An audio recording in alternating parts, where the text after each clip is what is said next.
अस्सलाम नाज़रीन, मेहरान टीवी में भली कार मां आहियां मुबशर सोलंकी। सब खां पहिरीं हिकु नज़र हेडलाइन ते। आरम्स जो सामूंडी लंघ खोराइण में मदद न करण ते अमरीकी सदर दुनिया खां नाराज़। डोनाल्ड ट्रंप चयो आहे त नेटो जे दिफ़ा लाइ अरबें डॉलर ख़र्च कयो, पर असांजे दिफ़ा लाइ केर बि मौजूद न आहे। बरतानवी वज़ीर आज़म मूंखे मायूस कयो आहे।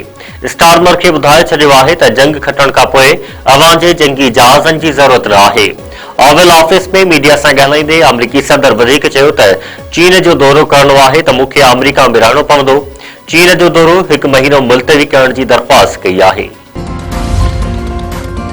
ऑपरेशन ग़ज़बुल हक़ जारी। पाक फौज जो अफगानिस्तान में कामयाब फिज़ाई हमला। सिक्योरिटी ज़रियनि मूजिब पाक फौज 16 मार्च जी राति काबुल ऐं नगरहार में अफगान फौजी ठिकाणनि खे निशानो बनायो। पाक फौज काबुल में ॿिनि हंधनि ते टेक्निकल सपोर्ट इंफ्रास्ट्रक्चर ऐं एमुनेशन स्टोरेज खे तबाह करे छॾियो। सिक्योरिटी ज़रियनि जो वधीक चवणु आहे त पाक फौज पारां नगरहार में 4 हंधनि ते मिलिट्री ठिकाणनि खे निशानो बनायो वियो। हैदराबाद में घर के बाहि 2 औरतुनि समेत 3 भाती सड़ी फौत। कासिमाबाद में दुकाननि मथां ठहियल घर में ओचितो बाहि भड़की उथी। वाक़े में 3 ॼणा मौके ते सड़ी फौत। रेस्क्यू अमले पहुची बाहि ते ज़ाब्तो आंदो। फौतुनि में शाफ़े सिद्दीकी, नारी एफा सिद्दीकी ऐं नदीम सिद्दीकी जी घरवारी शामिल। रेस्क्यू अमले मूजिब बाहि शॉर्ट सर्किट सबब लगी, जंहिं अख छिंभर में सॼे घर खे लपेट में आणे वरितो। रोडी वेझो जागीरानी धुरनि में पुराणे तकरार तां झेड़ो, नौजवान क़त्ल।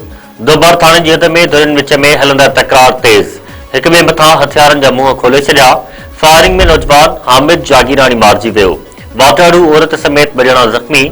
धुरनि में 1.5 साल अॻु मेंह चोरीअ तां शुरू थियल तकरार में 20 खां वधीक माण्हू क़त्ल थी चुका। वर्कशॉप में जोगियुनि जो पुलिस ज़ियातुनि ख़िलाफ़ मुरलियूं वॼाए एहतजाज। एहलकारनि पारां तंग ऐं गिरफ़्तार करण ख़िलाफ़ जोगी रोडनि ते निकिरी आया।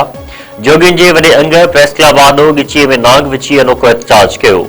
मीडिया आॾो दाहींदे जोगियुनि चयो त पुलिस पिनड़ नतीजे गिरफ़्तार करे रिश्वत वरिती वञे थी। पैसा न ॾियण ते पुलिस हिक जोगी खे जेल मोकिले छॾियो आहे। इंसाफ़ कयो वञे।